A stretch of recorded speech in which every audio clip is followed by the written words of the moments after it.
mungkin aya nama orang minta perlindungan teh urang kuari mah di negara model urang model ka Iran atau ka Cina atau ka Korea kumaha endek na bae sebab itu ge jualan sebab kuari mah perang teh ya aya implik di jerona teu murni perang saluluguna perang terlalu loba ya senjata mun teu diperangkeun da kumaha negara Amerika teh kapan kemanfaatanna negarana lain cara negara urang mah di negara urang mah minyak aya di negara urang mah logam aya di negara urang mah itu batu bara aya batu tarimbol batu Aceh bacan jeung saja mana bombala aya di Amerika hanya produksi senjata tetap ulah minta pertolongan ke ahli haram Masya Allah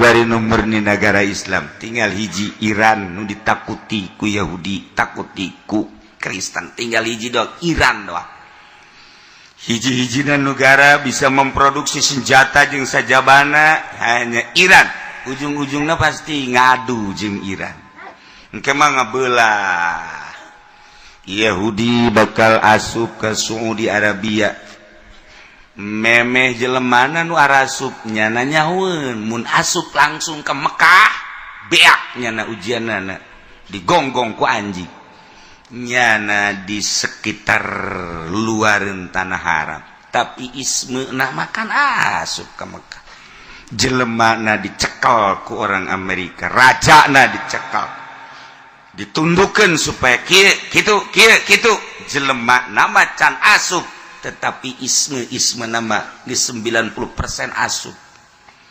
pembangunan geus didominasi ku Amerika endek kumaha deui tinggal prakna doang ke bakalna melalui orang Habasyah engke bakalna Baitullah ge dihancurkeun itu peperangan gede bakalna sebab naon ieu dajjal engke dajjal mulai masuk Madinah ngan teu bisa asup Madinah mah tetep dajjal teh teu bisa asup Madinah jeung Mekah Imam Mahdi nu asup ke Mekah ngan dajjal di pinggir Madinah bakal nyana di pinggir Madinah cicingna dajjal teh di dinya montak dibuat ku hotel-hotel ku Saudi Arabia di luareun tanah haram Madinah jang naon menyambut kedatangan dajjal moal datang ujug cicing didinya lamun eueuh pertalian heula antara manusia nu aya di Saudi Arabia jeung di Amerika moal dipersilakeun atuh di perangan tetapi engke mah kan dipersilakeun dengan tenang-tenang dajjal asup ka dinya blak sementara Imam Mahdi nangke asup ka Mekah berarti Imam Mahdi masuk Mekah pemerintahan Saudina geus pemerintahan dajjal lamun deuleu jalur politik seperti kieu Imam Mahdi asup teh ka negara Mekah ka Masjidil Haram pemerintahan nama geus pemerintahan dajjal sebab nyana geus mempersilahkan dajjal masuk Madinah kuari da bagi kuari ka mana teh orang-orang Amerika teh di sagedeungeun Mekah sagedeungeun Madinah teh atuh geus percokol berarti kan geus dipersilahkan Masya Allah Allahumma sholli ala sayyidina Muhammad wa ala ali sayyidina Muhammad walau ista'anu lalamun jaluk tulung ya bugot alaina ingat sayun sadai bi ahli harabin kalawan ahli harab wa amanuhum lan ngamankeun ya bugot hum ing ahli harab lam yanqud amanuhum maka ora lulus opo keamanane bugot alaina ingat ingsun sadaya wa nafadz alaihim lan tulus iya aman ingat sebugot bil asai dalam mungguh kaulas walau anahum ahlu zimmati lan lamun nulungan hum ing bugot sabara ahlu zimmah alimina bitahrimi kitalina Alaikan nguruh kabeh kalawan dilharam kenane merangan insun sadaya in taqadu ahduhum maka dari mabubar apa perjanjian nane ahlu zimmah aw mukrahina tawalaikan dan paksa kabeh falan taqadu wa kadzalan halaika ya iki laiki in taqadu in golu lamun ngucap ya ahlu zimmah zananna jawazahu yaga insun sadaya ing wanang i'anah aw annahum atawasatuhuna ya ahlu zimmah muhiguna iku kang kabeh halal mazhabi munggu mazhab wa yuqataluna landen perangan ya ahlu zimmah kabeh kabugotin kaya bugot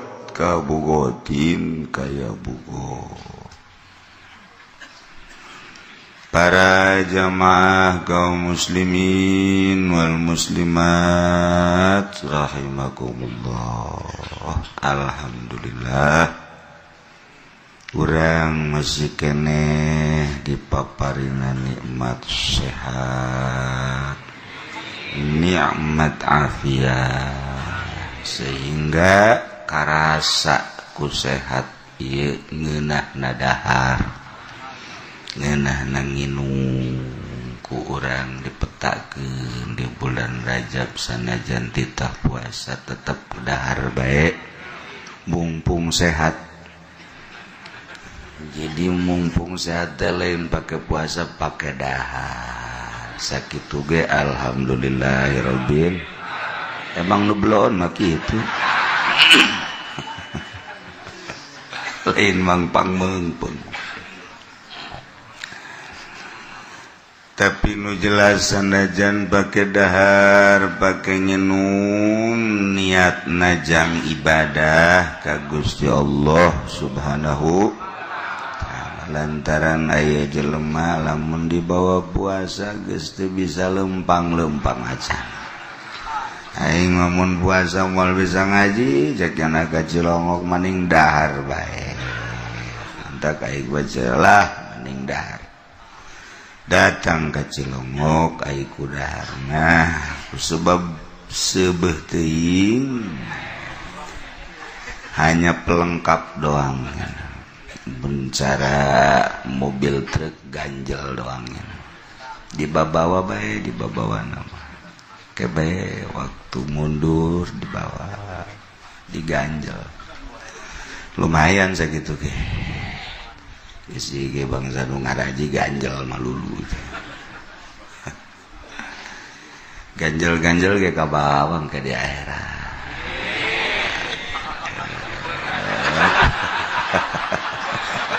alhamdulillah.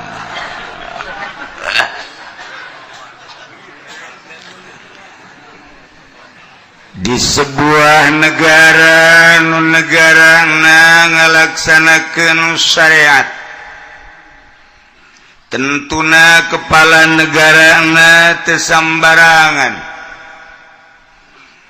lantaran lempangna negara kumaha supirna mobil bagus supirna belajar asana mantog ge kajen kumaha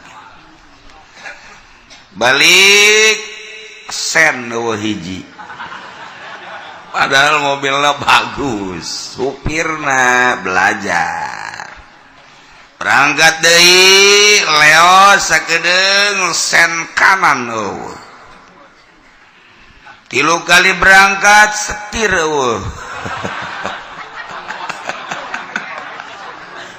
acak-acakan. Sehebat apapun kendaraan dikendarai na kudu belajar tetap nabrak acak-acakan penumpang sing jererit. Eta cerita mobil mun kapal di luhur belajar asana sing jarwak kabeh sarua urang lamun naik beca tukang becana belajar asa endek brek asa dek brek bae ieu nagara ge lamun supirna belajar ieu kos kieu ku ari kos urang teu nyaho endek dikamanakeun ieu nagara endek kumaha ieu nagara sanajan nyana mah pede bae tapi pan ieu penumpang sing jarerit ya penumpang teh tergantung kumaha kepala negara kiai ge sarua nyupiran agama teh masyarakat sing jarerit asa lain kieu asana ieu supir urang nabrak bener bae ngeridit wah paingan teu naheun ditumpakanana orangnya nabrak Masya Allah ya si supir ku kabina-bina deui jak masyarakat ditumpakan deh terus susuganan cager menang ti Golkar leuwih parah ngagejebur ka sumur ya supir sarua bae kepala negara nu ngarasakeunana penumpangna agama nu ngarasakeunna penumpangna ulah disalahkeun lamun penumpangna juara rindit sebabnya nyupiranana teu beres teu kahartieun ku penumpang aing ngagejebur bisa caknya tah kos kitu bae terus. Nah, sebuah negara anu lalakonna nyaritakeun tentang syariat, pelaksanaanana syariat, jadi lain model negara urang. Ieu mah keur carita ngaji. Sebab ngaji mah menang nyokot tina Al-Qur'an, menang nyokot tina hadis Kangjeng Nabi urang, Kangjeng Nabi Muhammad Sallallahu alaihi wasallam dibentukeun di sebuah negara. Jadilah negara syariat, biasana pamimpinna khalifah. Ieu seorang khalifah nu mimpin sebuah negara. Aiprak di tengah-tengah berjalan negara aya nu anti terhadap kelangsungan negara tersebut. Bugot ngaranna. Sebab negara tersebut tengah laksanakeun aturan-aturan nu geus dimusyawarahkeun ku para dewan-dewan. Kemudian bugot nuntut karena pelaksanaan tersebut selama negara can ngalaksanakeun bugot terus-terusan menuntut kepada pemerintah. Terjadilah huru-hara antara negara jeung pemberontak. Kan ngeunah henteu lamun ngadengena kitu mah sebab bugot teh nyana neuk ngeberontak deuk ngaluruskeun negara. Ai di urang makan kuari sanajan berontak lain deuk ngaluruskeun aing can kabagian. Ulah sararia bae. Kabeneran anu berangkatna teu bisaeun beuki digejeg-gejeg. Lamun bener seluruh partai teh demi bangsa, demi negara, mantak naon jamahal sebuah pemilihan umum teh. Triliunan modalna sedengkeun dimodalanana ku urang. Eta teh leumpangna nagara teh nu ngamodalan teh urang. Sementara per detik ieu di negara urang can berangkat. Deuk ka mana ieu birokrasi, deuk ka mana ieu perekonomian. Can jelas nu ngarasakeun can jelas batur nu usaha kelas menengah kaluhur. Ai urang mah sakikeu da bae. Anu bangsa dagang toge, dagang jengkol, barariasa bae. Emangnya nama unggal poe ngana ge rugi mah lulu. Untung saya teh rugi, untung saya teh rugi, tambah deui modal kitu bae. 5 tahun beak sawah 2 hektar atuh mending ulah dagang tama bego ecana hobi cenah mah dagang teh hobi atuh hobi ge ludes kitu mah eta dihadapi mah di luhur batak kuari dolar can turun-turun antara bahan baku jeung produksi teh aku ekspor impor teh jelas neuk datang ka kumaha nah eta teh meureun akibat teu kerja sama ieu meureunana deuk kalempangkeun nu ieu ulah nu ieu embung kos kitulah negara di urang cacak-cacak lamun boga watak nak jeung budaya cara di luar negeri geus suruhara gede ieu ngan untung di urang mah masih keneh make peradaban diarantepkeun bae cucu lucusan sorangan presiden sakumaha ada kondangan teh di darah rukung tah eta teh akan bintik-bintik emang deuk ngalahancong nya sosoranganan tah ieu per detik ieu teh encan teh ya hopad urang anu dihandap ji jakadeuluna mah hebat teh hebat di mana mentek perusahaan kula ge rambruk eta lah aing perusahaan naon cenah ge ulah loba omong pernah boga perusahaan rahasia teh mah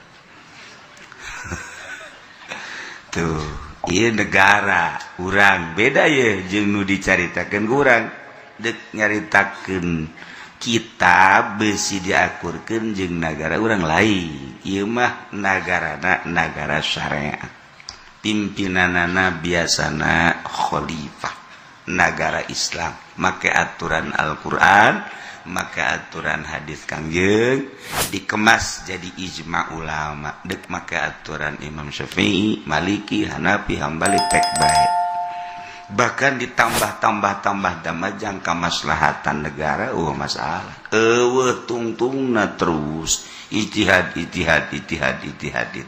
untuk kemaslahatan bangsa jeung negara bugot ternyana dalam rangka memberontak karena kekuatan negara otomatis bugot minta perlindungan jeung pertolongan ke negara lain untuk menambah kekuatan anak ternyata bugot minta pertolongan ke negara kafir andai kata bugot minta pertolongan jangelehkeun sebuah negara minta pertolongan ke ahli haram kunyana dilindungi diamankan lam yanfuz amanuhum alaina telulus keamananana untuk memerangi urang ku ayana sakitu eta bugot selesaikan segera ulah diantep lantaran nyana minta perlindungan ke orang-orang kafir sedangkan kafir mah nyana mah selalu jadi musuh ka urang mentak temenan minta perlindungan terhadap kafir kuari mah kuari aya PBB lantaran negara lain bentuk khalifah jadi aya perserikatan bangsa-bangsa nu penting menang sebab demokrasi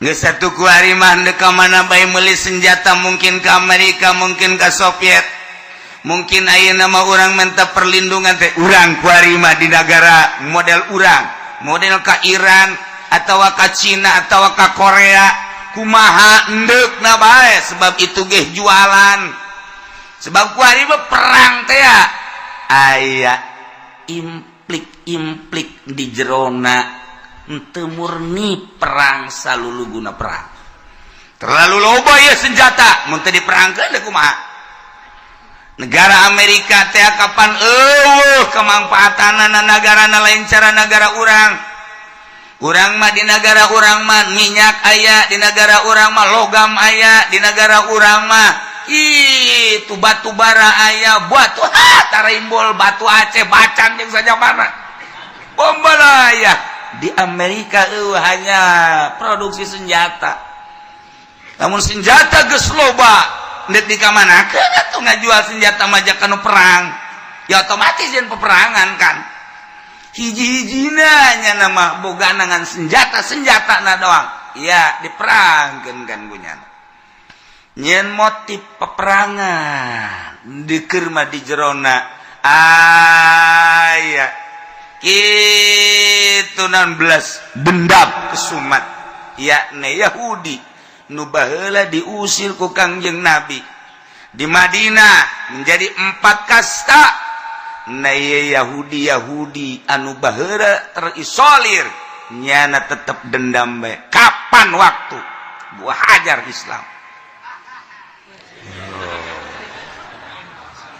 Mulai Yahudi jeung sebuah kekuatan bayangkeun ku urang si Yahudi anu minor tetapi kuari geus mendominasi Palestina Israel yeun kekuatannya na sebab di ditu Yahudi kecil Amerika adalah Yahudi besar kunci kelanjutan negara perpolitikan jeung perekonomian anak dicekel ku Yahudi nu minoritas geus kos kitulah kaayaana dibere cemerlang otakna Yahudi sehingga tunduklah Amerika apa kata Yahudi maka Yahudi ngacak-ngacak negara Islam motifna macam-macam hiji asli nama dendam Irak hancur Turki baheula geus dihancurkeun Utsmaniyah nu pertama kemudian terus ka dieu Mesir eureun-eureun Suriah terus wari Yaman urang lamun nyaritakeun negara Yaman hiji-hijina negara anu kuat ahli sunnahna anu disebar ka mana-mana Yaman Kangjeng Nabi pernah nyaritakeun al-imanu yamani iman adalah Yaman kuat Yaman imanna moal mundur kajen kumaha ge orang Yaman jeung murni imanna Yaman diacak-acak terus teh Yaman geus kebel sebenarnya mah ieu sultanna nyana teh Syiah ngan Syiahna kan Syiah Zaidi asli bagus nah masalah kan jeung Saudi Arabia tetapi Yahudi mempinterna nu luar biasa ngacak-ngacak Yaman dengan motif karena Syi'i datang ISIS diacak-acak atuh ku Yahudi minta perlindungan Raja Yaman ke Saudi Arabia dengan ISIS dan Syi'i kunaon dihantem ku Saudi Arabia PBA-kan ulama-ulama urang kan lamun neuleukeus kitu teh motifna kumaha sih Saudi Arabia kan Islam Yaman kan Muslim sama-sama ieu teh kan Islam diadukeun ku Islam diadukeun jeung Islam deui Yahudi jago jasa main teu karasa sebab naon sebab Saudi Arabia geus bertukuk lutut ke Amerika apa kata Amerika numantak urang lamun macaan sejarah jeung berjalan politik tinggal haridang wae per detik ieu geus sabaraha ribu anu korban di Yaman ku Islam jeung Islam masyaallah karim nya teu kaharti urang eta teh lamun dicaritakeun kos kitu masa sih tega Islam membunuh Islam orang Amerika baik ketika di Irak kita nembakan orang Irak aya nu embung kemudian asup Islam sabaraha ribu kuari tentara Amerika nu asup Islam gara-gara kita nembakan orang Muslim anu henteu berdosa embung nyana kemudian stres nu stressan dipulangkeunlah ke Amerika horenganan asup Islam teu tega kita nembakan orang Irak eta Amerika bae ge embungeun kok kuari dahsyat amat si Saudi Arabia bisa ngebombardir Yaman negara nu leutik Yaman mah teu berdaya ieu senjatana kapan dijual belikeun ku Amerika nu rugikan urang nya nama untung penjualan senjata kemudian untung tina motif perjuangannya na untung sababaraha lipet di jerona nya nendek nyaplok hasil bumi Yaman geus kos kitu beta urang teh naon kieu capek mun nyaritakeun kos karar itu. Terus horenganan inti nama dendam. Lantaran teu bisa diajak kerja sama Sunni mah teger. Anu aya di Irak nu teger Sunni, nu aya di Mesir nu teger adalah Sunni, nu aya di Iran nu teger adalah Sunni, nu aya di Yaman nu teger adalah Sunni. Teu bisa diajak kerja sama ku Yahudi jeung ku Amerika Sunni mah. Ai Wahabi mah jeung Syiah bisa. Eta modelna teh ya Wahabi mah jeung Syiah teh bisa diajak kerja sama tak ku Yahudi. Bombardir. Wallah alam ka ditu nama ya tetep bae mah Syiah ge dihajar bae. Untuk sementara ieu mah diadu-adukeun bae terus. Urang lamun ingat bae sedengkeun Indonesia terbesar Sunni. Terbesar Sunnina dengan atas nama NU Sunni Indonesia gede. Sedangkan Amerika mah neuleus Sunnina nu gede, dihajar ku Muhammadiyah teu robah, dihajar ku Persis teu robah, dihajar ku PKS di urang teh diacak-acak buatan Amerika teu robah, dihajar ku berbagai Yahudi naon kitu Wahabi nu turun di Timur Tengah teu robah Indonesia mah.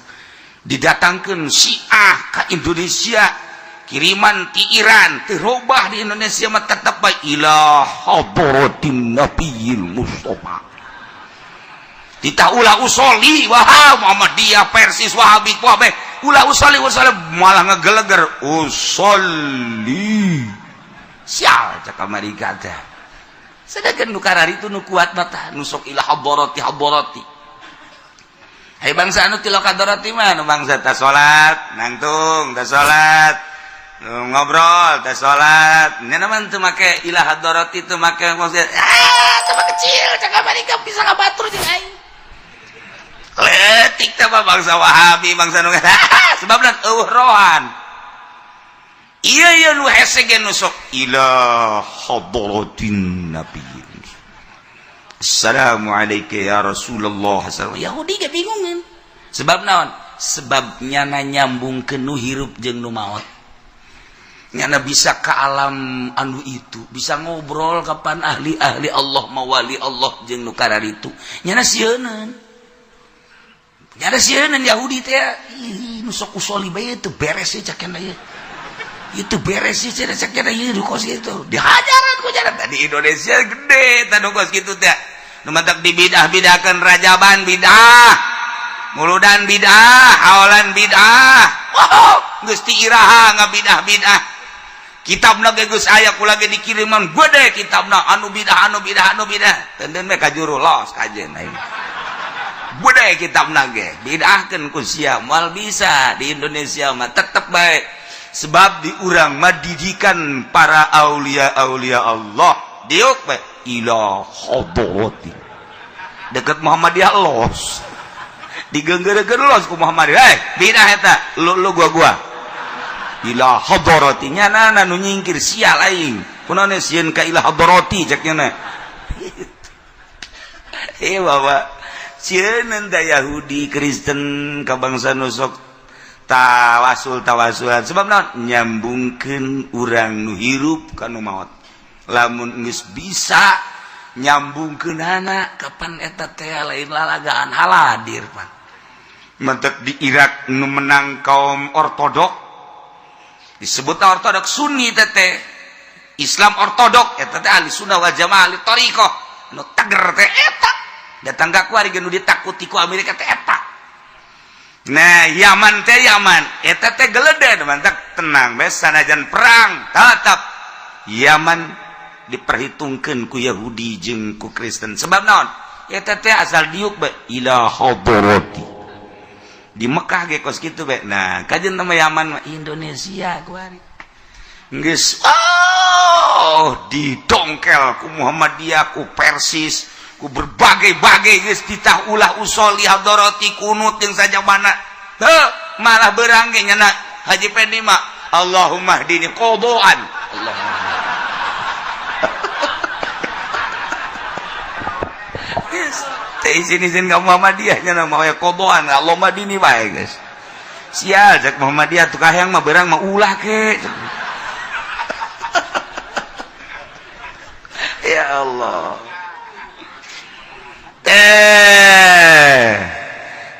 Negara bugot, negara kemudian ayah bugot minta perlindungan ke kafir harobi, teu bisa diluluskan tamah, teu bisa dilanjutkan, gas antem bugot. Nafaza alaihim bil asoh, tapi nurutkan cegaul asoh nafaza, cuman tetap ulah minta pertolongan ke ahli haram. Masya Allah, bari nomor ni negara Islam tinggal hiji Iran nu ditakuti ku Yahudi, takuti ku Kristen, tinggal hiji doang Iran doang. Hiji-hijina negara bisa memproduksi senjata jeung sajabana hanya Iran. Ujung-ujungnya pasti ngadu jeung Iran. Engke mah ngabelah. Yahudi bakal asup ke Saudi Arabia. Memeh jelemana nu arasup nyana nyaweun mun asup langsung ke Mekah beak nyana ujianana digonggong ku anjing nyana di sekitar luareun tanah haram tapi ismeuna makan asup ke Mekah jelemana dicekel ku orang Amerika rajana dicekel ditundukkeun supaya kitu jelemana macan asup tetapi isme nama di 90% asup. Pembangunan geus didominasi ku Amerika. Endek kumaha deui? Tinggal prakna doang ke bakalna. Melalui orang Habasyah engke bakalna Baitullah ge dihancurkeun.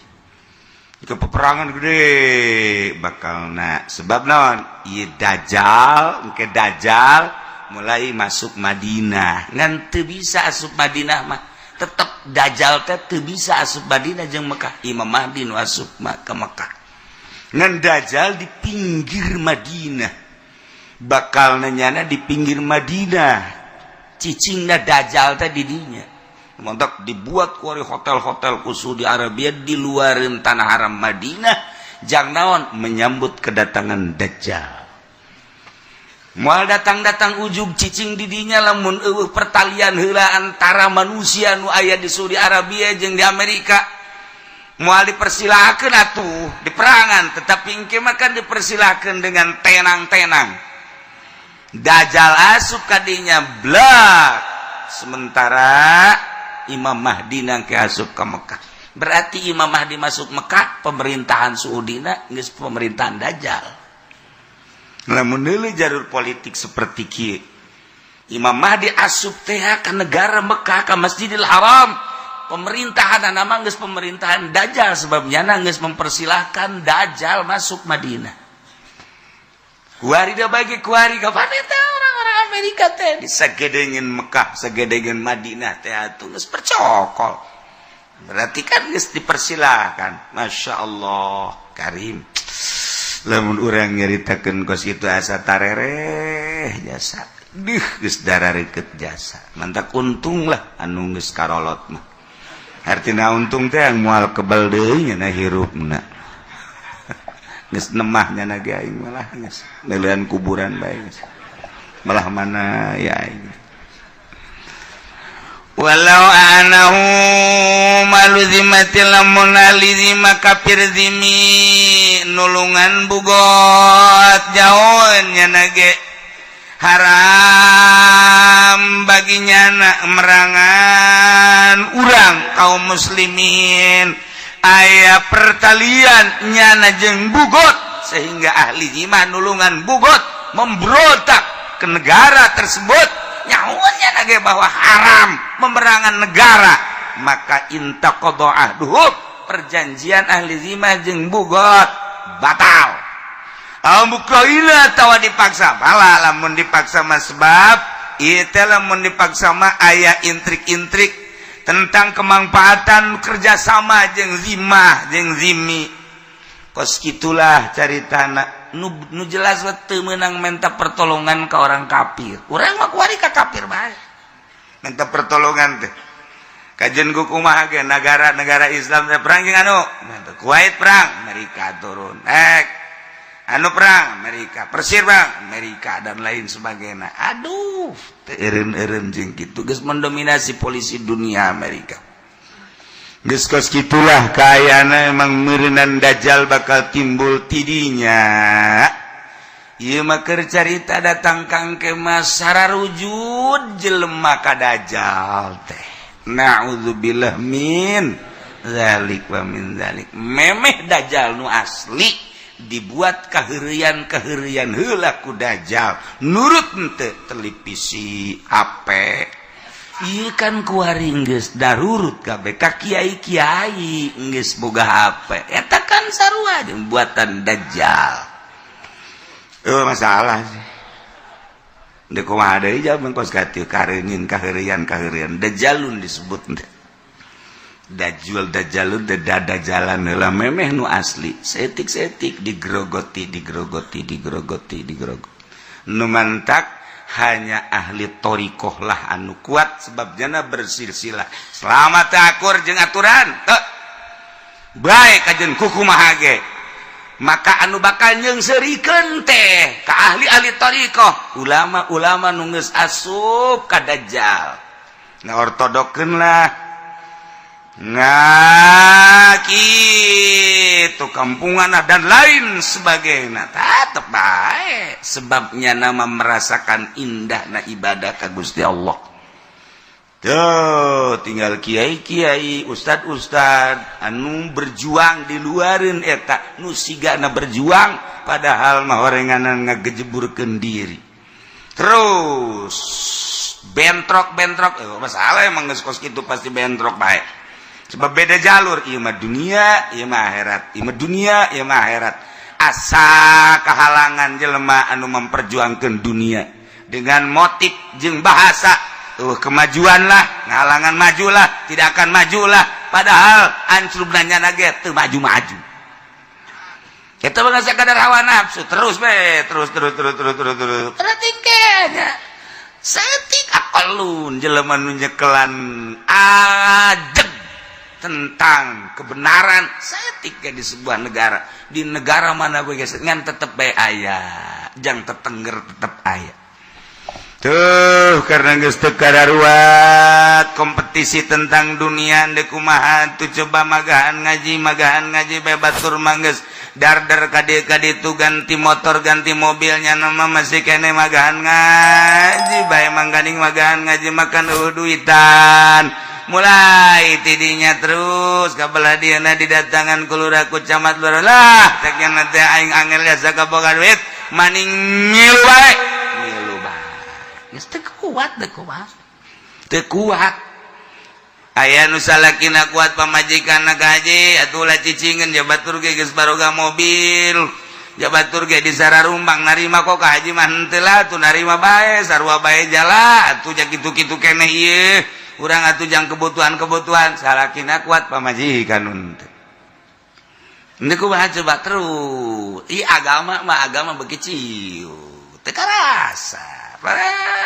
baik wari urang ngadenge nu mabok unggal kampung akibat naon pemerintah jeung kiai na kapan eta teh sinpani dibaracapan ku kabehan ku ari nu zina unggal lembur di mana-mana geus teu kahalangan ku kumaha terus pamalingan urang lamun nyaritakeun masyarakat eta kunaon loba maling pamarentah geus moal bisa ngomong loba maling sebabnya nana ge maraling deuk ngageunggeurekeun kumaha pamarentah coba janyana ge maling ngan beda motif doang malingna ieu mah maling motor ader-aderan nya nama maling atuh maling kitu banes emang pu DPR lain pamalingan ya pamalingan polisi lain pamalingan ka tukang-tukang jalan raya ge pamalingan lumayan nu kudu 4 senti jadi 3 senti kan maling eta ieu tuh maling kabeh handek ngomong naon ku ari lamun cang masyarakat cenah maling sapeda lah sapira sapeda nya nama bau sabaraha panjangna jalan ka ditu ayo coba lamun aya pembebasan tanah anu kudu nama masyarakat supaya ngeunaheun ngutus bupati ka seseorang supaya melaluinya na baik tanpa melaluinya na ulah diluluskan. Masa pemerintah kos gitu sih? Eta kapan maling hak masyarakat nak calo jadi kuari mah. Pemerintah teh jadi calo lain ngaluruskeun. Ieu maling kabehan kapan pan calo mah pamalingan. Emang calo lain pamalingan. Kalau ngomong cenah kiai kos kitu amat emang keur ngomong doang. Atuh Aisyah kira-kira kasinggung ulah ngaji atuh. Aing sakitu doang, aing mah ngomong doang. Kecuali aing dibere ku sia moal aing. Sia situ mere-mere ka aing. Geus ulah ngomong atuh cenah ke kiai di amplopan. Diteluh sia ku aing. Aduh, Masya Allah. Itu kumaha mana nu bener coba ku hari.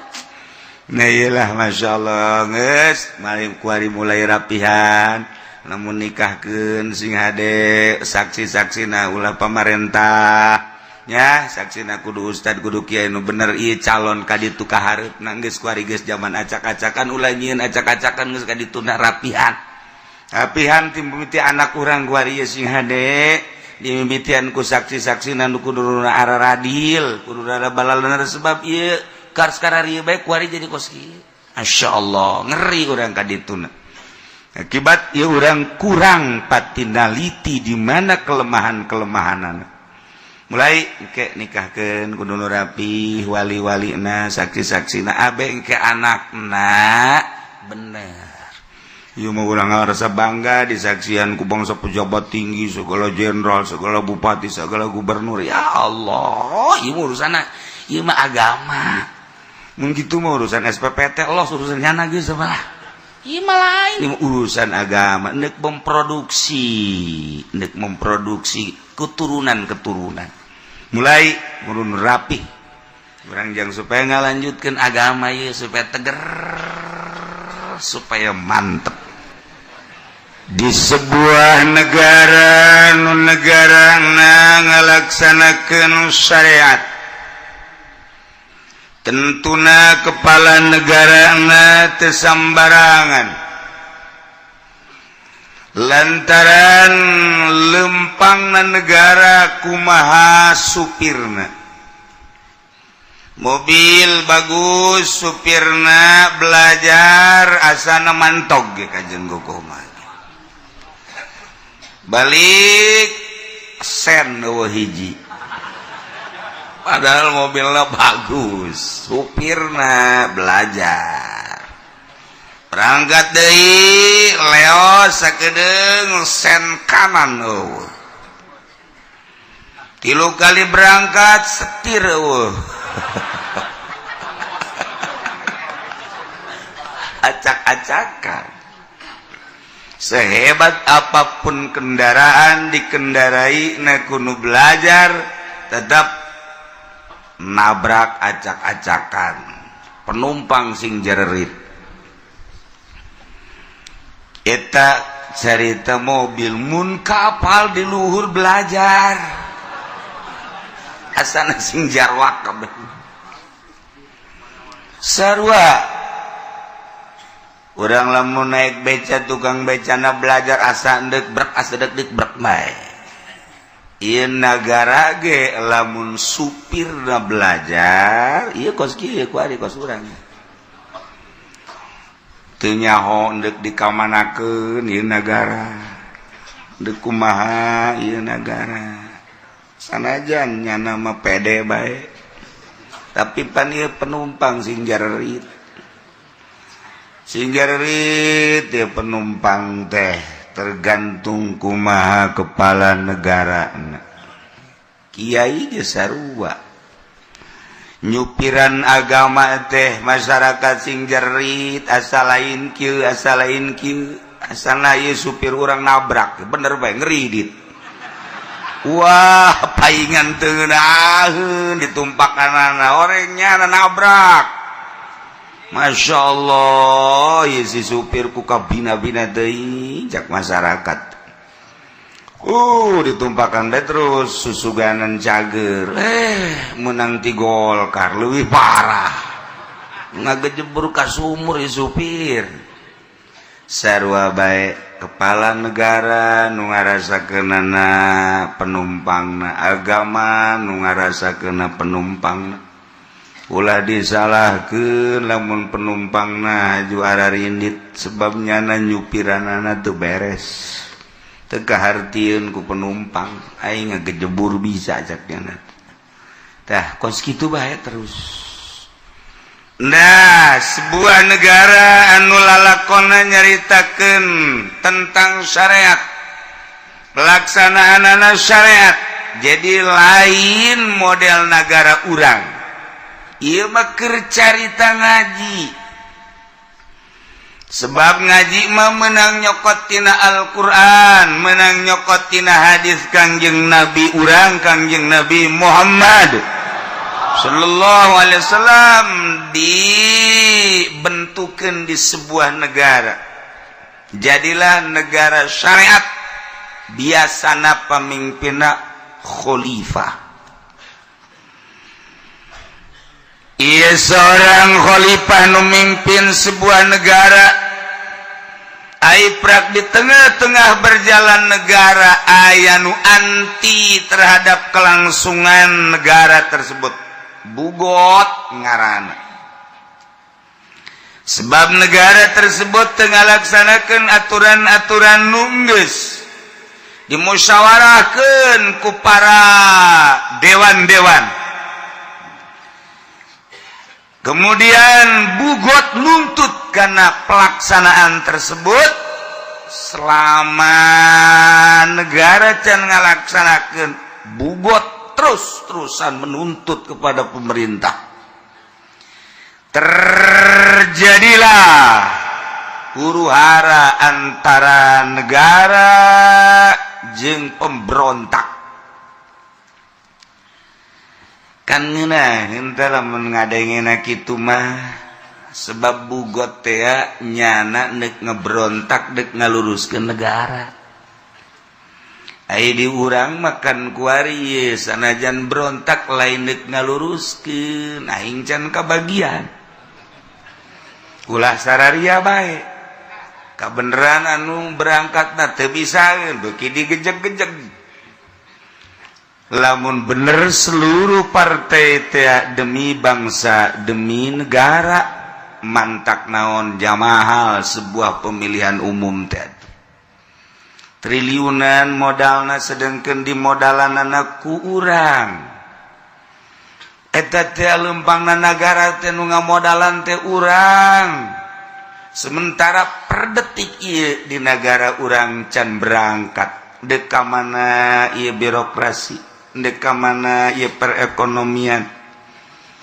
Can jelas nu ngarasakeun can jelas batur nu usaha kelas menengah kaluhur. Ai urang mah sakieu da bae. Anu bangsa dagang toge, dagang jengkol, barariasa bae. Emangnya nama unggal poe ngana ge rugi mah lulu. Untung saya teh rugi, untung saya teh rugi, tambah deui modal kitu bae. 5 tahun beak sawah 2 hektar. Atuh mending ulah dagang tah mah bego. Ecana hobi, cenah mah dagang teh hobi. Atuh hobi ge ludes kitu mah. Eta dihandapi mah di luhur batak. Kuari dolar can turun-turun.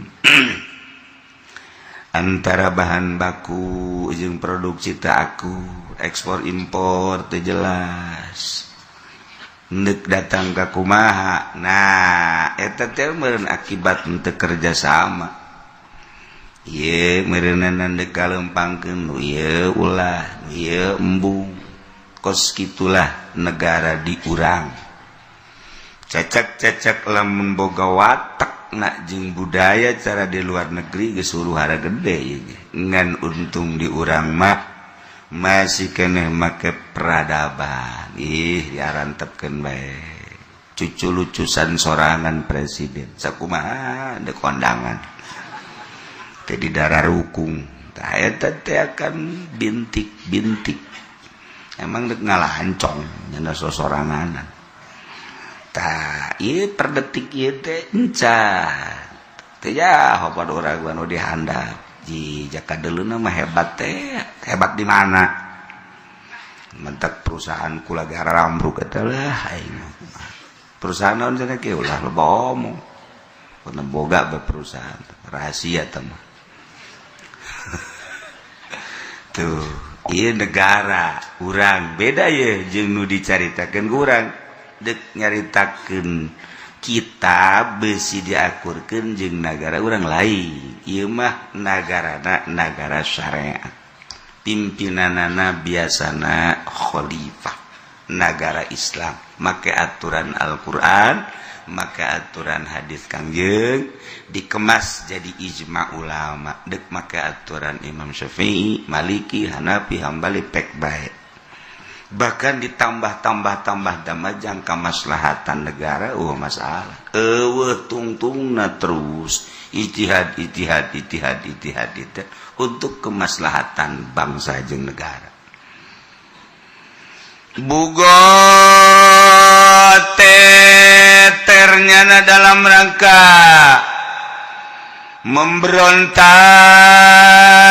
karena kekuatan negara otomatis bugot minta perlindungan jeung pertolongan ke negara lain untuk menambah kekuatan anak ternyata bugot minta pertolongan ke negara kafir.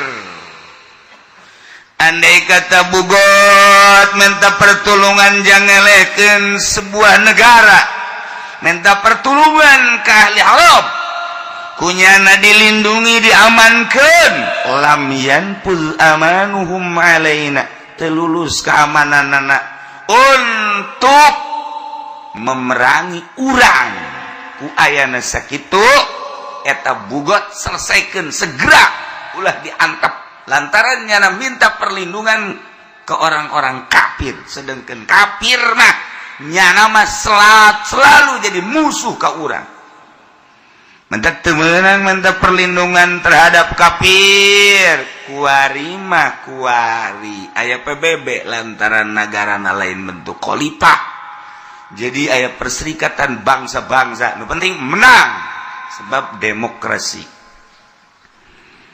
geus satu kuari mah henteu ka mana bae meuli senjata mungkin ke Amerika mungkin ke Soviet mungkin ayeuna mah urang minta perlindungan teh urang kuari mah di negara model ka Iran atau ka Cina atau ka Korea kumaha endeukna bae sebab itu ge jualan sebab kuari mah perang teh ya aya implik di jerona henteu murni perang saluluguna perang terlalu loba ya senjata mun teu diperangkeun teh kumaha negara Amerika teh kapan kemanfaatanna nagarana lain cara negara urang mah di negara urang mah minyak aya di negara urang mah logam aya di negara urang mah itu batu bara aya batu tarimbol batu Aceh bacan jeung saja mana bombala aya di Amerika hanya produksi senjata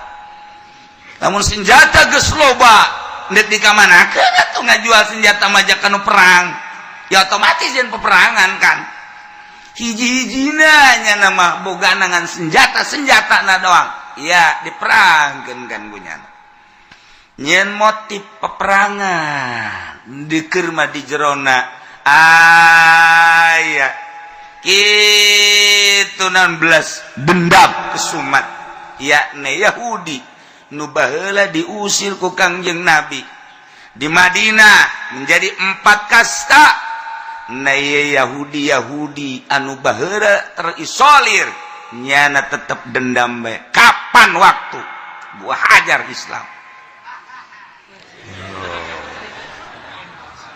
mulai Yahudi jeung sebuah kekuatan bayangkeun ku urang si Yahudi anu minor tetapi kuari geus mendominasi Palestina Israel yeun kekuatannya na sebab di ditu Yahudi kecil Amerika adalah Yahudi besar kunci kelanjutan negara perpolitikan jeung perekonomian anak dicekel ku Yahudi nu minoritas geus kos kitulah kaayaanna dibere cemerlang otakna Yahudi sehingga tunduklah Amerika apa kata Yahudi.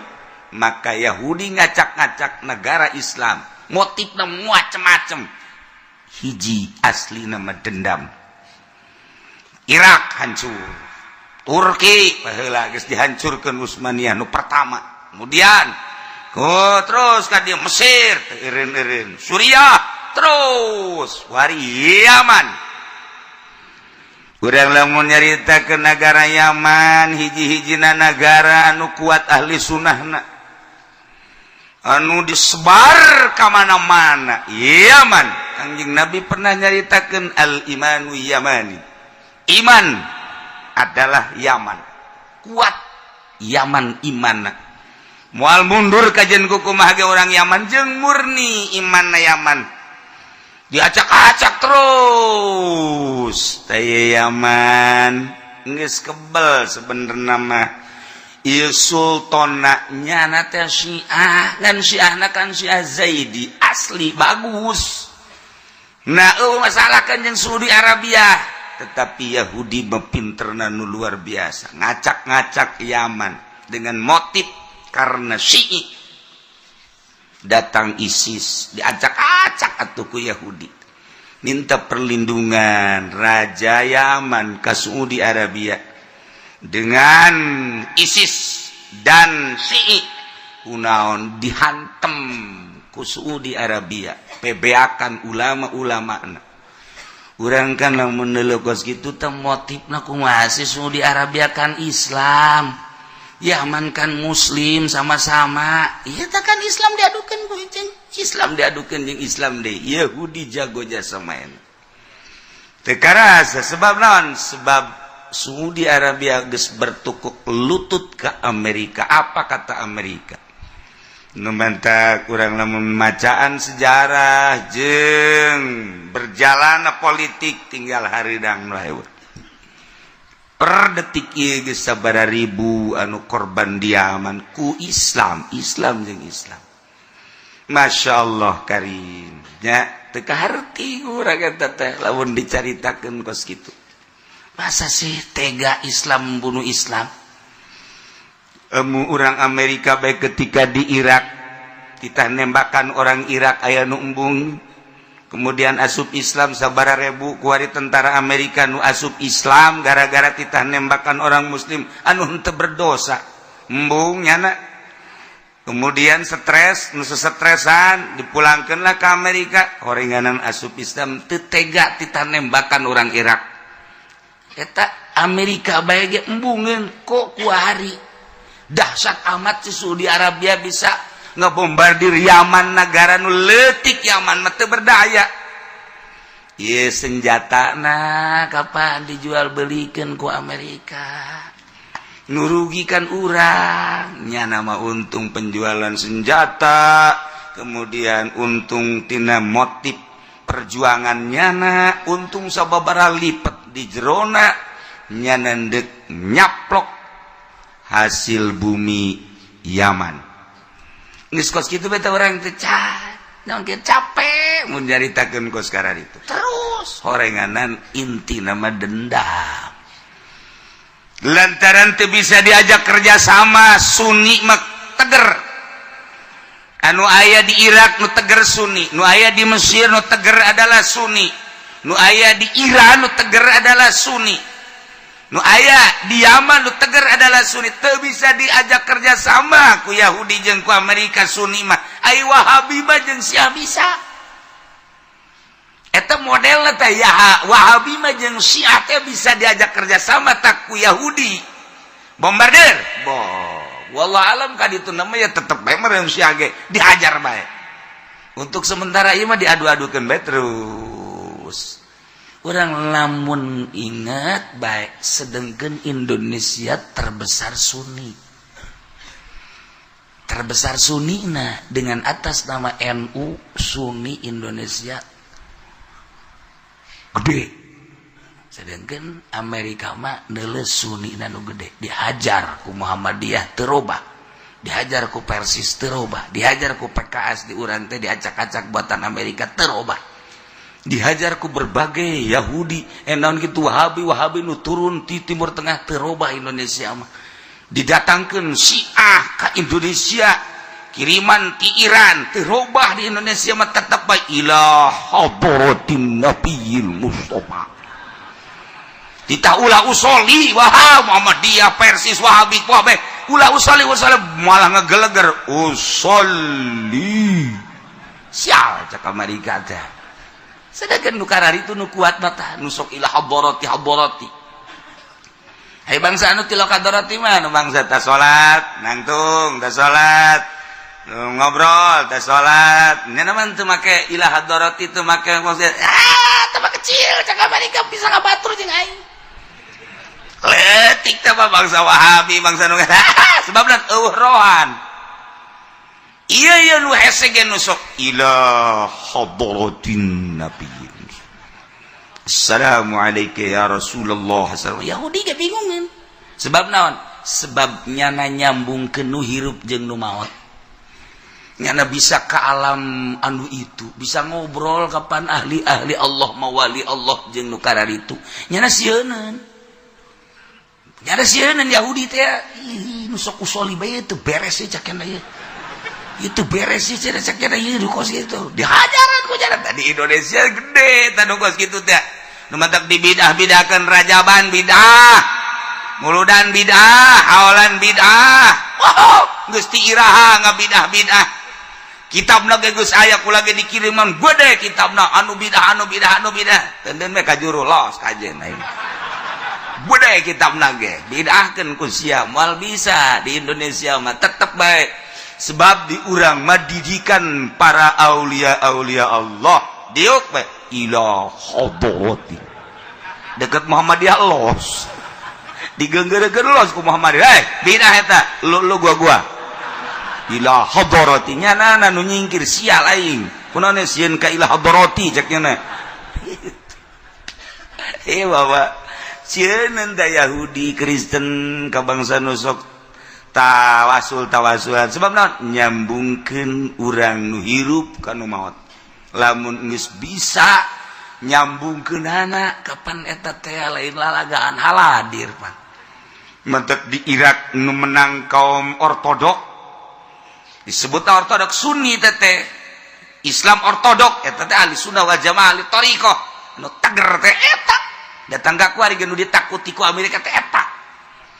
Nah Yaman eta teh geledeh mantak tenang bae sanajan perang tetap Yaman diperhitungkeun ku Yahudi jeung ku Kristen sebab naon eta teh asal diuk bae ila hadrati di Mekah ge kos kitu bae nah kajeun nama Yaman mah Indonesia kuari geus didongkel ku Muhammadiyah ku Persis ku berbagai-bagai geus titah ulah usoli hadrati kunut jeung sajabana malah beurang ge nyana Haji Pendi mah Allahumma hdini qadaan Allahumma geus teh izin ka Muhammadiyah nya mah aya qadaan Allahumma hdini wae geus sial cek Muhammadiyah tu kahayang mah beurang mah ulah ke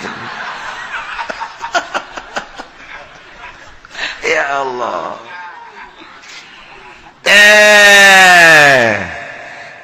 negara bugot negara kemudian aya bugot minta perlindungan ke kafir harobi teu bisa diluluskeun tamah teu bisa dilanjutkeun gas kantem bugot nafaza alaihim bil asah tapi nurutkeun cegaol asah nafaza cuman tetap ulah minta pertulungan ke ahli haram Masya Allah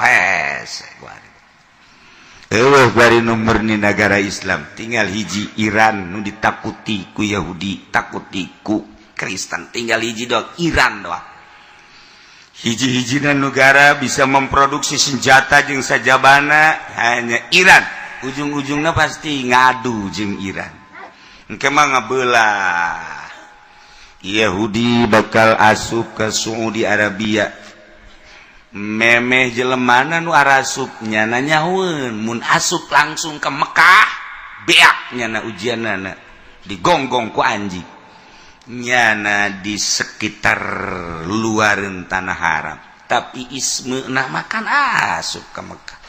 Jelema na dicekal ku orang Amerika, raja na dicekal, ditundukkan supaya gitu jelema nama can asup, tetapi isme nama di 90% asup. Pembangunan geus didominasi ku Amerika. Ndek kumaha deui, tinggal prakna doang ke bakalna melalui orang Habasyah engke bakalna Baitullah ge dihancurkeun.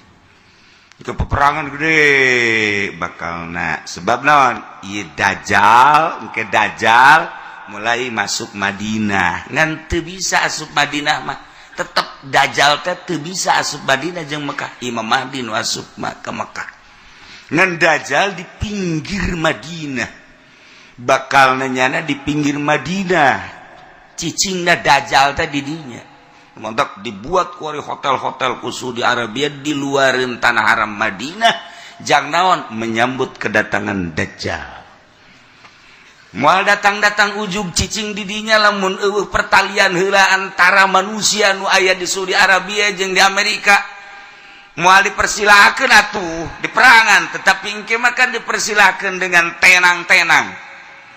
Dajjal asup ka dinya blak. Sementara Imam Mahdi nangke asup ke Mekah.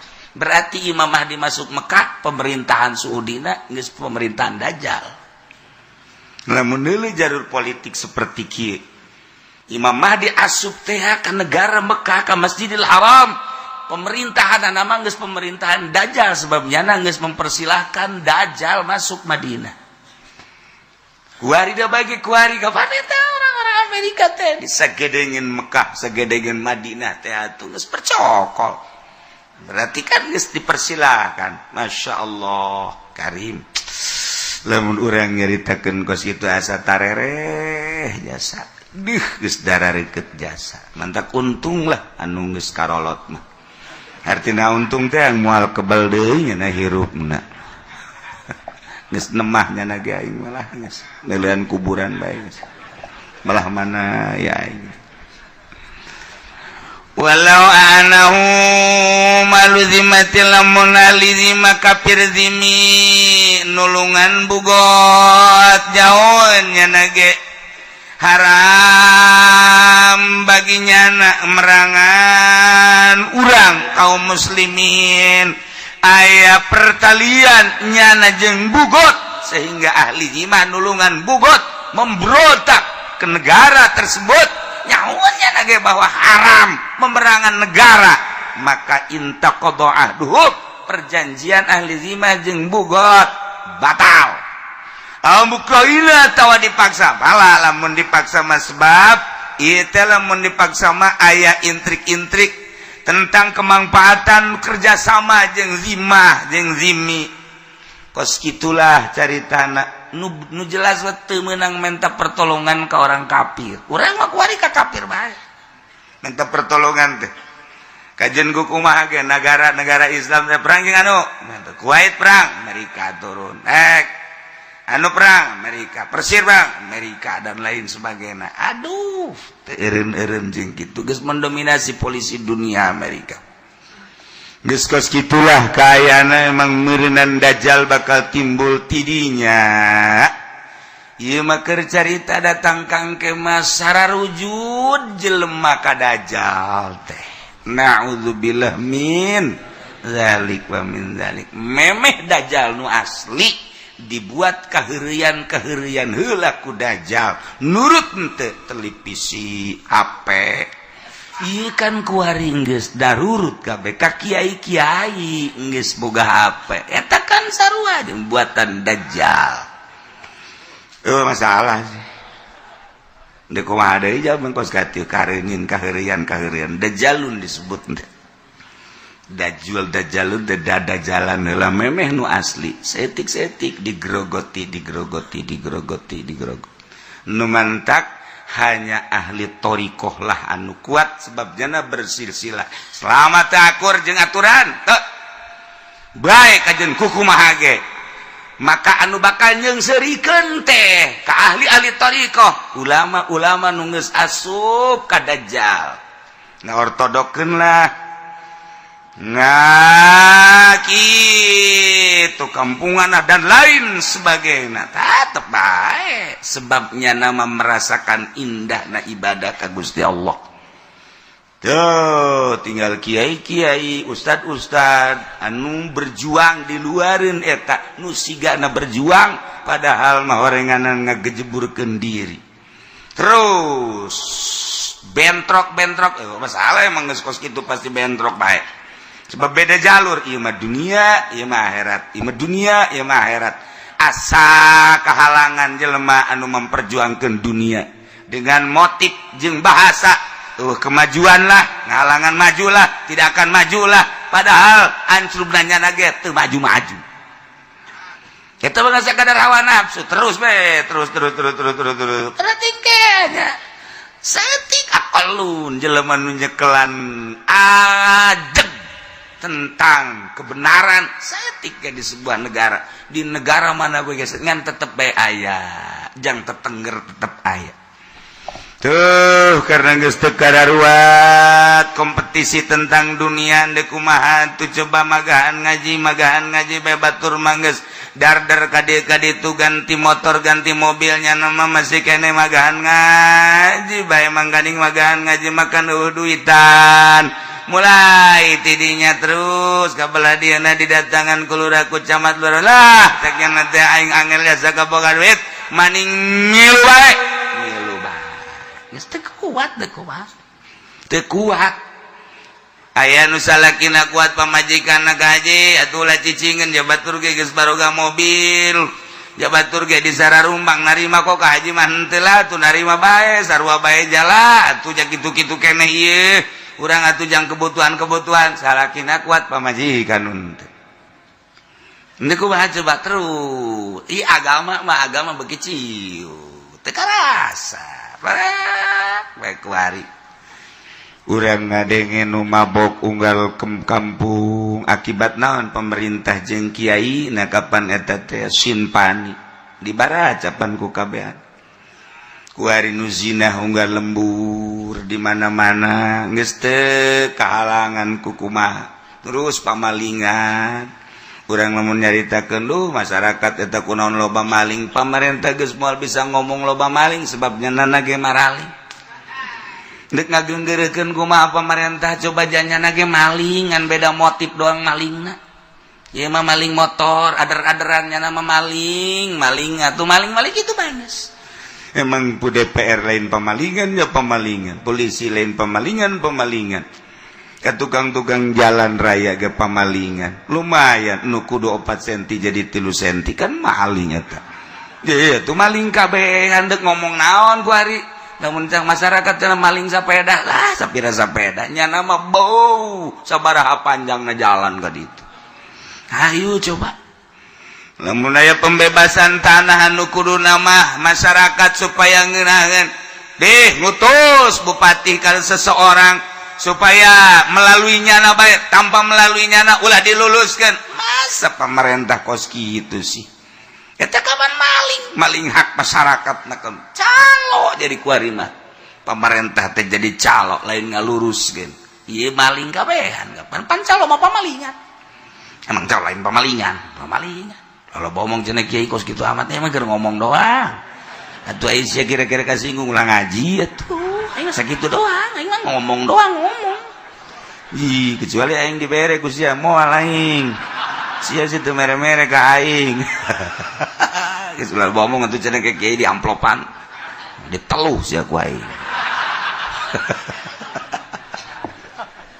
aduh masyaallah itu kumaha mana nu bener coba ku ari nah iyalah masyaallah geus mari ku ari mulai rapihan namun nikahkeun sing hade saksi-saksina ulah pamarentah nya saksina kudu ustad kudu kiai nu bener ieu calon ka ditu ka hareupna geus kuari geus zaman acak-acakan ulah nyieun acak-acakan geus ka ditu na rapihan ti mimiti anak urang kuari ieu sing hade dimimitian ku saksi-saksina nu kudu araradil kudu rada balalana sebab ieu karskara ieu bae kuari jadi kos kieu Masya Allah ngeri orang kadituna. Akibat ya orang kurang patinaliti di mana kelemahan-kelemahanan. Mulai engke nikahkeun kudu nu rapi, wali-walina, saksi-saksina abe engke anakna bener. Ieu mah urang ngarasa bangga disaksian ku bangsa pejabat tinggi, segala jenderal, segala bupati, segala gubernur. Ya Allah, ieu urusana ieu mah agama. Mun kitu mah urusan SPPT Allah urusan nyana geus sabalah. Ieu mah lain. Ini urusan agama, hendak memproduksi keturunan-keturunan. Mulai urun rapi. Urang jang supaya ngalanjutkeun agama ieu supaya teger, supaya mantep. Di sebuah negara nu negarana ngalaksanakeun syariat, tentuna kepala negarana teu sambarangan lantaran lempangna negara kumaha supirna. Mobil bagus supirna belajar asana mantog ge kajeng gogoma. Balik sen eueuh hiji. Padahal mobilnya bagus, supirna belajar. Berangkat deui leos sakedeung sen kanan eueuh. 3 kali berangkat setir eueuh. Acak-acakan. Sehebat apapun kendaraan dikendarai na kudu belajar tetap nabrak acak-acakan, penumpang sing jererit. Eta carita mobil mun kapal di luhur belajar asana sing jarwak kabeh sarua. Urang lamun naik beca tukang becana belajar asa endek brek asa dek brek bae. Ieu nagara ge lamun supirna belajar, ieu kos kieu ku ari kos urang. Teu nyaho endek dikamanakeun ieu nagara. Endek kumaha ieu nagara. Sanajan nyana mah pede bae. Tapi pan ieu penumpang sing jarerit. Sing jarerit ya penumpang teh tergantung kumaha kepala negara. Kiai ge sarua. Nyupiran agama teh masyarakat sing jerit asa lain kieu asa lain kieu. Asana ieu supir urang nabrak bener bae ngeridit. Wah, paingan teu ngeunaheun ditumpakanana orangnya nabrak. Masya Allah, ya si supir ku kabina-bina deui jak masyarakat. Ditumpakan deh terus susuganan cager. Menang 3 Golkar leuwih parah. Ngagejebur ka sumur ya supir. Sarua bae kepala negara nu ngarasakeunana penumpangna, agama nu ngarasakeunna penumpangna. Ulah disalahkeun lamun penumpangna juara rindit sebabnya nyupiranana teu beres. Teu kahartieun ku penumpang, aing ngagejebur bisa cakna. Tah, kos kitu bae terus. Nah, sebuah negara anu lalakonna nyaritakeun tentang syariat. Pelaksanaanana syariat. Jadi lain model negara urang. Ieu mah keur carita ngaji. Sebab ngaji mah menang nyokot tina Al-Qur'an, menang nyokot tina hadis Kangjeng Nabi urang Kangjeng Nabi Muhammad sallallahu alaihi wasallam dibentukeun di sebuah negara. Jadilah negara syariat. Biasana pamimpinna khalifah. Ia seorang khalifah nu mimpin sebuah negara. Aiprak di tengah-tengah berjalan negara aya nu anti terhadap kelangsungan negara tersebut. Bugot ngaranna. sebab negara tersebut tengah laksanakan aturan-aturan nunggeus dimusyawarahkeun ku para dewan-dewan. Kemudian bugot nuntut karena pelaksanaan tersebut selama negara can ngalaksanakeun bugot terus-terusan menuntut kepada pemerintah. Terjadilah huru-hara antara negara jeung pemberontak. Kan ngeunah henteu lamun ngadengena kitu mah sebab bugot teh nyana neuk ngeberontak deuk ngaluruskeun negara. Ai di urang makan kuari ye sanajan berontak lain neuk ngaluruskeun aing can kabagian. Ulah sararia bae. Kabeneran anu berangkatna teu bisaeun beuki digejeg-gejeg. Lamun bener seluruh partai teh demi bangsa, demi negara, mantak naon jamahal sebuah pemilihan umum teh. Triliunan modalna sedengkeun dimodalanana ku urang. Eta teh lempangna nagara teh nu ngamodalan teh urang.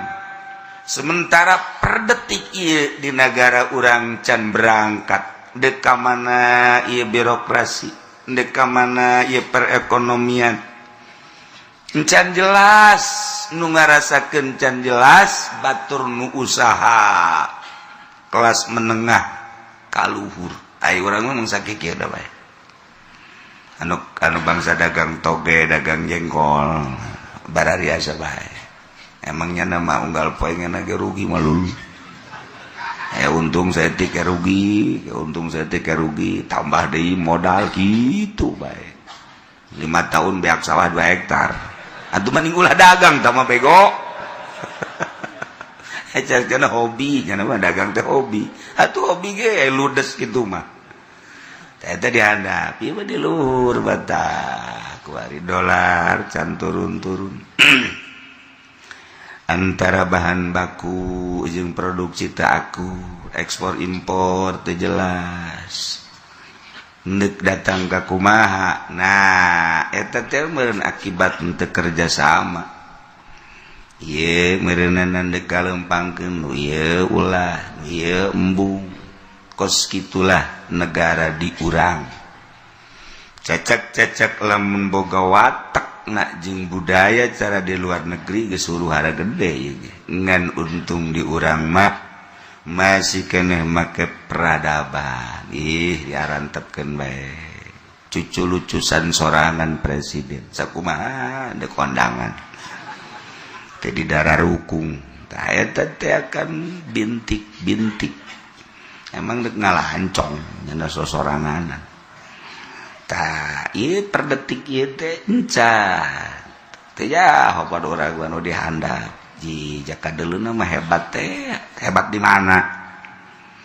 Mentek perusahaan kula ge ramruk eta lah aing. Perusahaan naon cenah ge ulah loba omong. Pernah boga be perusahaan rahasia teh mah. Tuh ieu negara urang beda ye jeung nu dicaritakeun urang deuk nyaritakeun kita beusi diakurkeun jeung negara urang lain. Ieu mah nagarana nagara syariat. Pimpinanana biasana khalifah, negara Islam. Make aturan Al-Qur'an, make aturan hadis Kangjeng, dikemas jadi ijma ulama. Deuk make aturan Imam Syafi'i, Maliki, Hanafi, Hambali pek bae.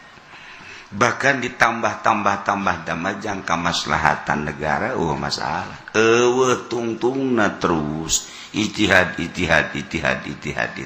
untuk kemaslahatan bangsa jeung negara. Bugot ternyana dalam rangka memberontak karena kekuatan negara, otomatis bugot minta perlindungan jeung pertolongan ke negara lain. untuk menambah kekuatan anak, ternyata bugot minta pertolongan ke negara kafir.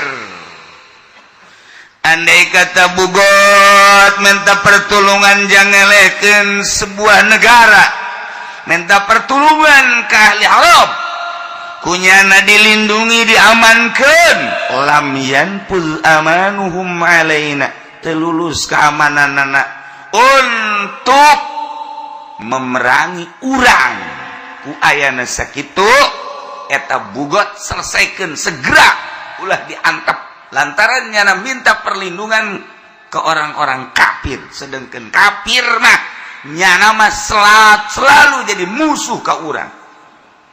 Minta temenang, minta perlindungan terhadap kafir, kuari mah kuari aya PBB lantaran negara lain bentuk khalifah. Jadi aya perserikatan bangsa-bangsa, nu penting menang sebab demokrasi.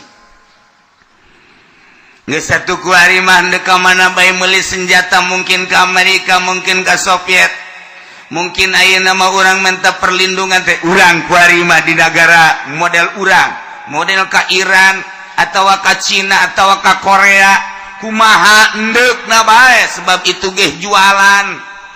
Sebab kuari mah perang teh ya aya implik di jerona, henteu murni perang saluluguna perang.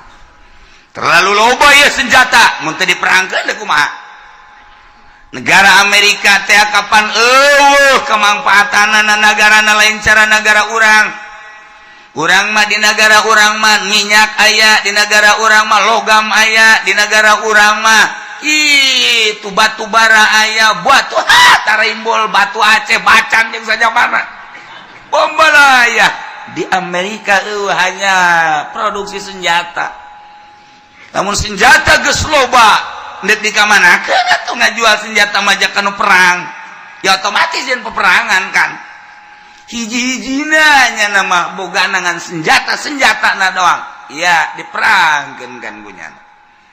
Nyen motif peperangan dikeur mah di jerona aya kitu 16 dendam kesumat, yakni Yahudi nu baheula diusir ku Kangjeng Nabi di Madinah menjadi 4 kasta.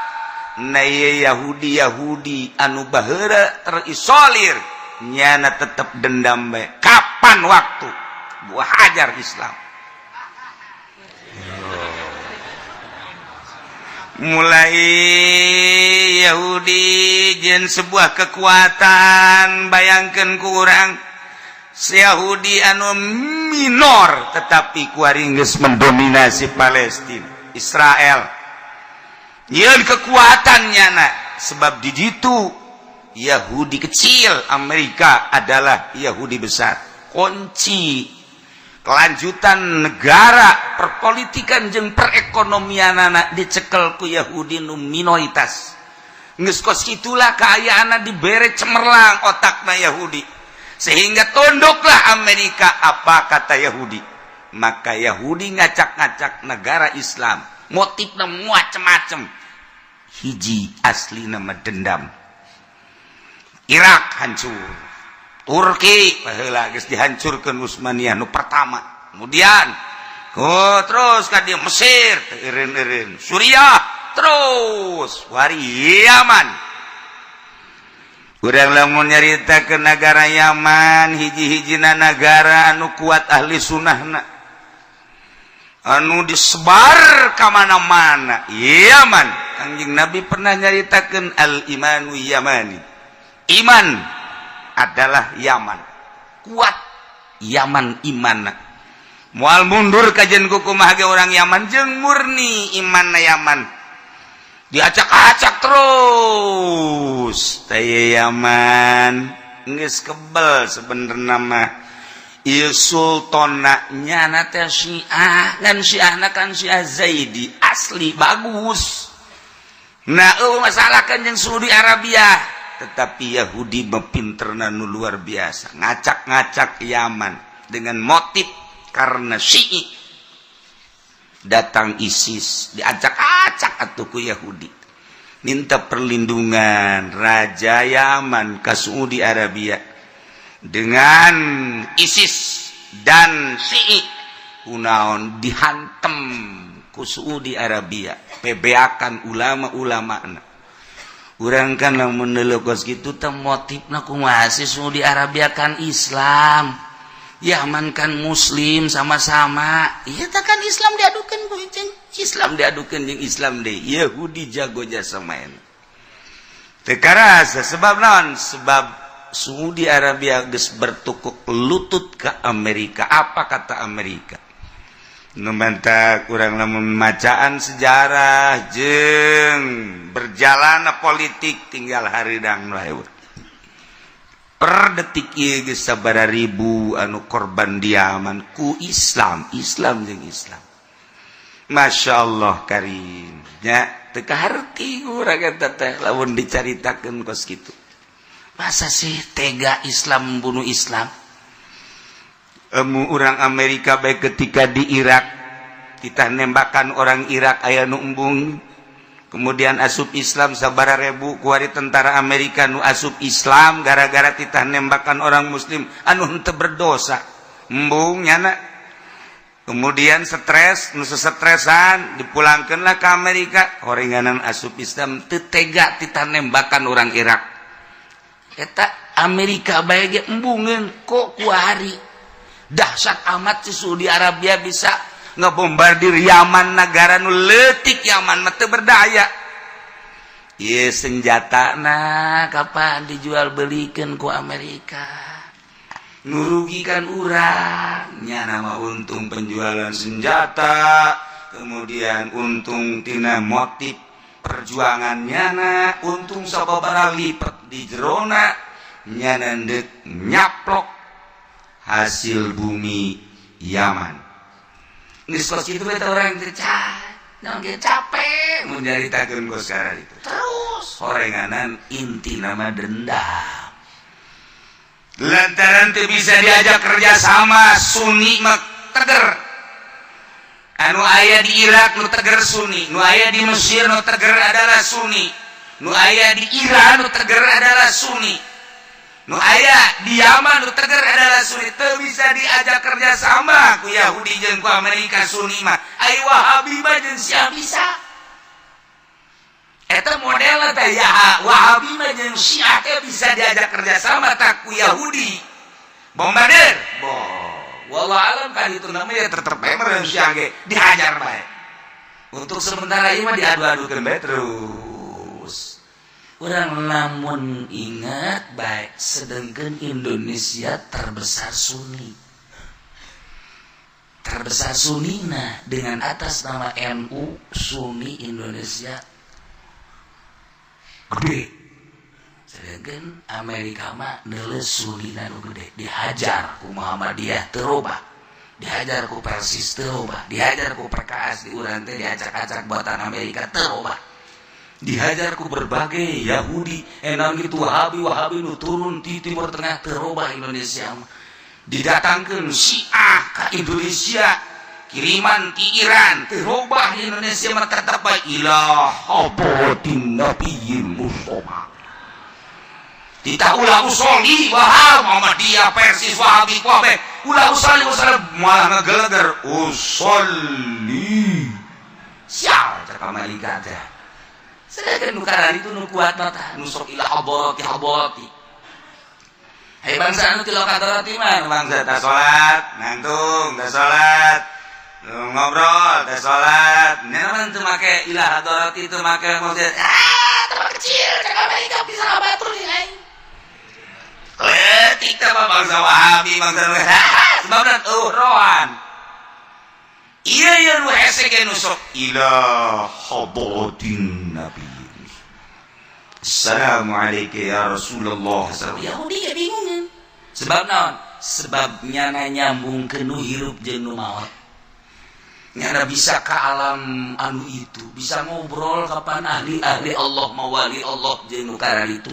Nyana sieun.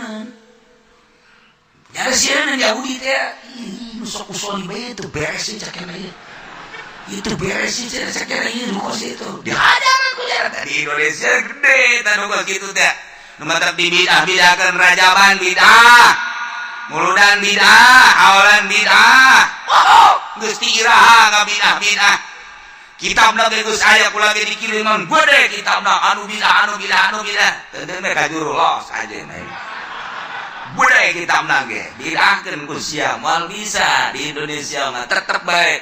Sebab di urang mah didikan para aulia Allah. Diuk bae ila khodoti. Dekat Muhammadiyah los. Digeger-geger los ku Muhammadiyah. Bidah eta lu gua. Ila hadrati nyana nu nyingkir sia lain kunaon sieun ka ila hadrati cek nya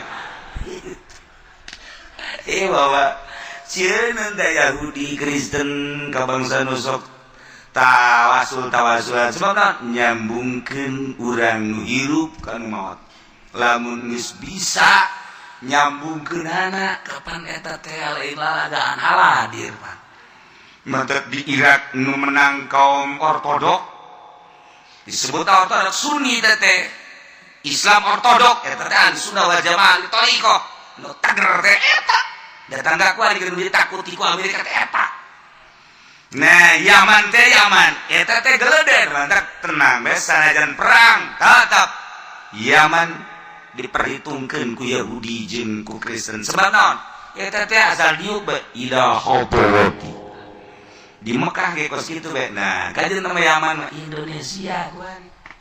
Geus didongkel ku Muhammadiyah, ku Persis, ku berbagai-bagai geus ditah ulah usul ihadarati kunut jeung sajabana. Teu malah beurang ge nyana Haji Pendi mah Allahumma hdini qodoan.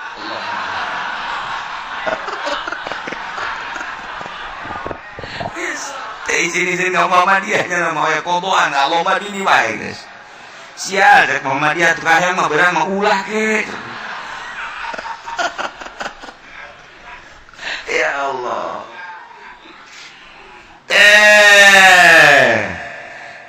Negara bugot. Negara kemudian aya bugot minta perlindungan ka kafir Arabi.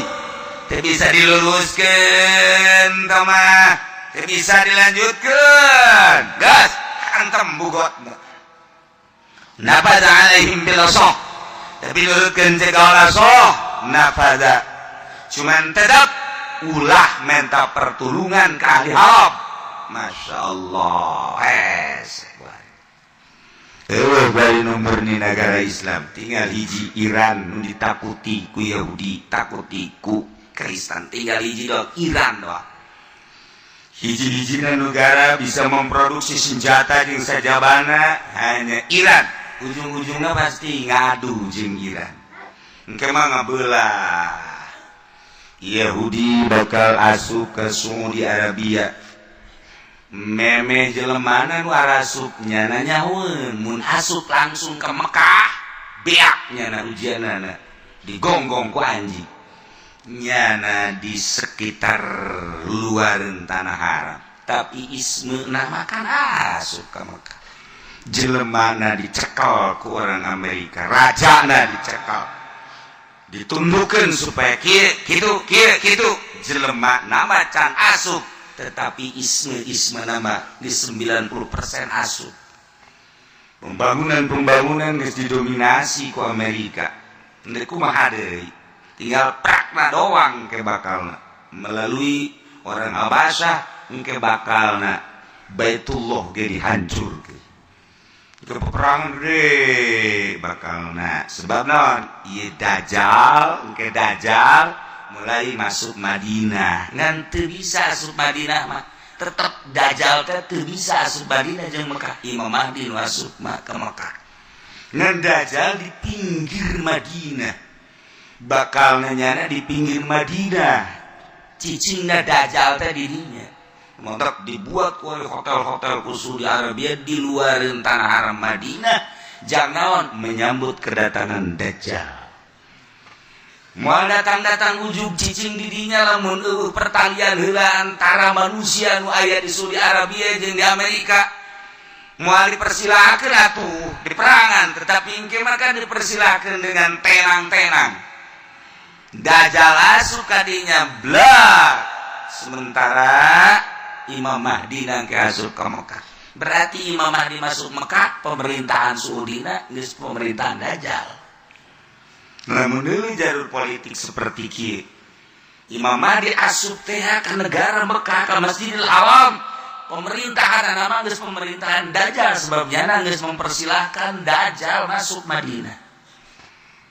Kuari bagi kuari kapan eta orang Amerika teh disagedengeun Mekah, sagedengeun Madinah teh atuh geus percokol.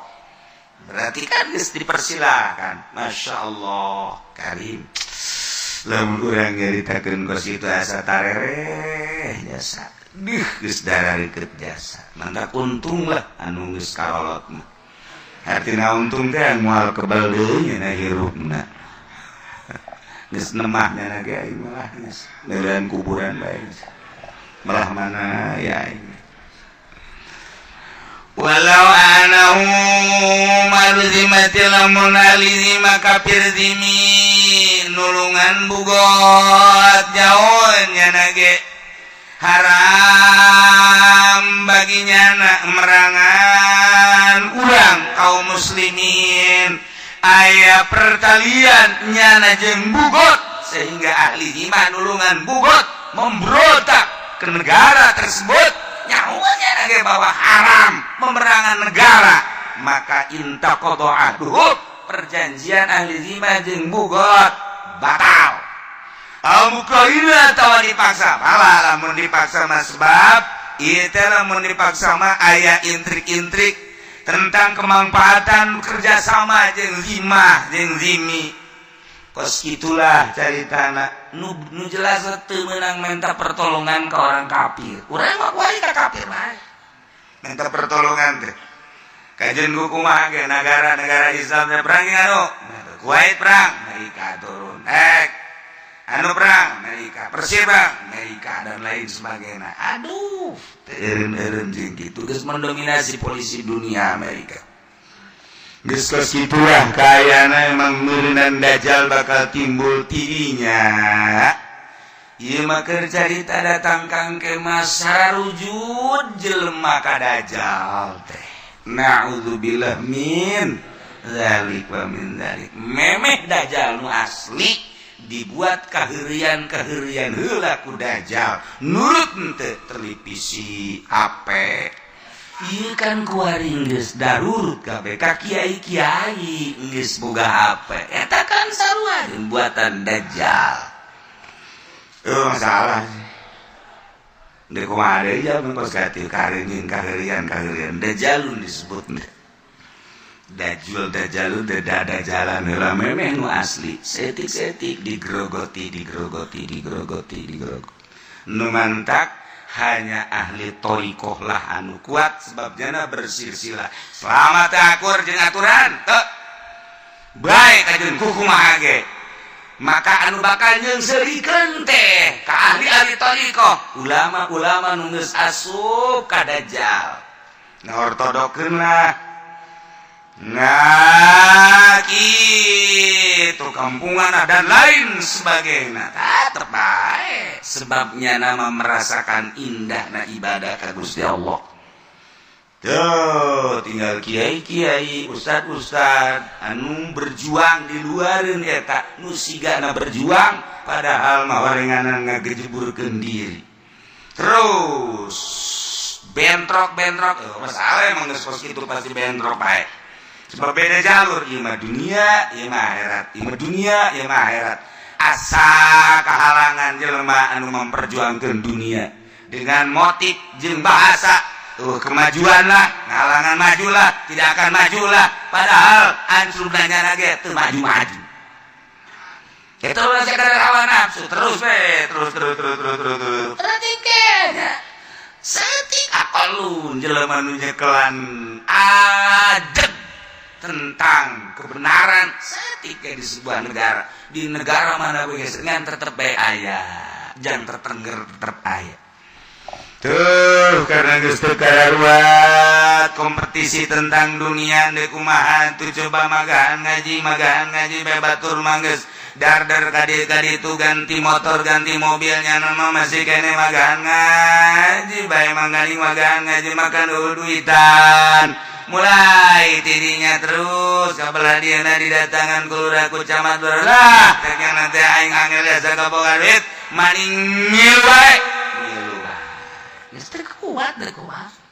teu kuat aya nu salakina kuat pamajikanna kaji atuh lah cicingkeun jabatur ge geus baroga mobil jabatur ge di sararumbang narima kok kaji mah teu lah atuh narima bae sarua bae jala atuh ja kitu-kitu keneh ieu urang atuh jang kebutuhan salakina kuat pamajikan ini kumaha coba terus agama beuki ciu teu karasa bae kuari urang ngadenge nu mabok unggal ke kampung akibat naon pemerintah jeung kiai na kapan eta teh simpani dibaracapan ku kabehan kuari nu zina unggal lembur di mana-mana geus teu kaalangan ku kumaha terus pamalingan urang mun nyaritakeun lu masyarakat eta kunaon loba maling pamarentah geus moal bisa ngomong loba maling sebabnya nana ge marali dek ngagenggeureukeun kumaha pamarentah coba janyana ge malingan beda motif doang malingna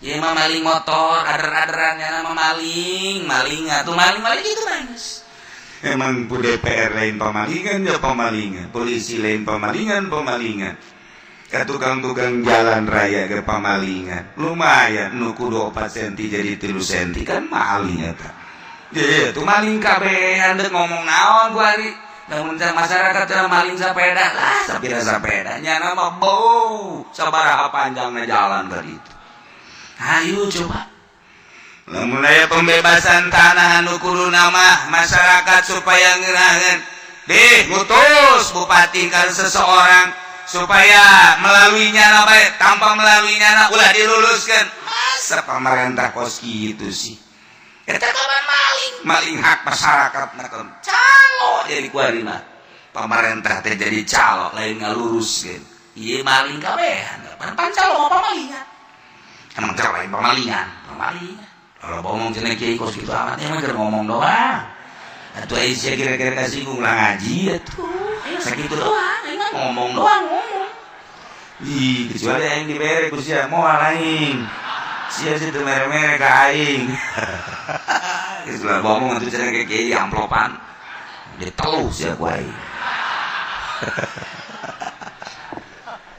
halo masyaallah itu kumaha mana nu bener coba ku ari nah iyalah masyaallah geus main ku ari mulai rapihan namun nikahkeun sing hade saksi-saksina ulah pamarentah nya saksina kudu ustad guru kiai nu bener ieu calon ka ditu ka hareupna geus kuari geus zaman acak-acakan ulah nyieun acak-acakan geus ka ditu rapihan timimiti anak urang kuari sing hade dimimitian ku saksi-saksina nu kudu aradil kudu balana sebab ieu kasana di bae kuari jadi kosi masyaallah ngeri urang ka dituna akibat ieu urang kurang patinaliti di mana kelemahan-kelemahanna mulai engke nikahkeun kudu rapi wali-walina saksi-saksina abe engke anakna bener ieu mah urang harasa bangga disaksian ku bangsa pejabat tinggi segala jenderal segala bupati segala gubernur ya Allah ieu urusana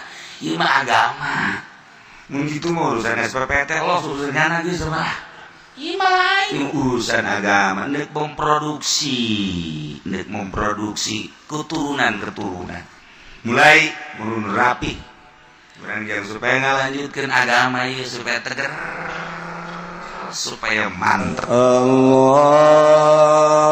Allahumma shalli ala sayyidina Muhammad wa ala ali sayyidina Muhammad kama sallaita ala sayyidina Ibrahim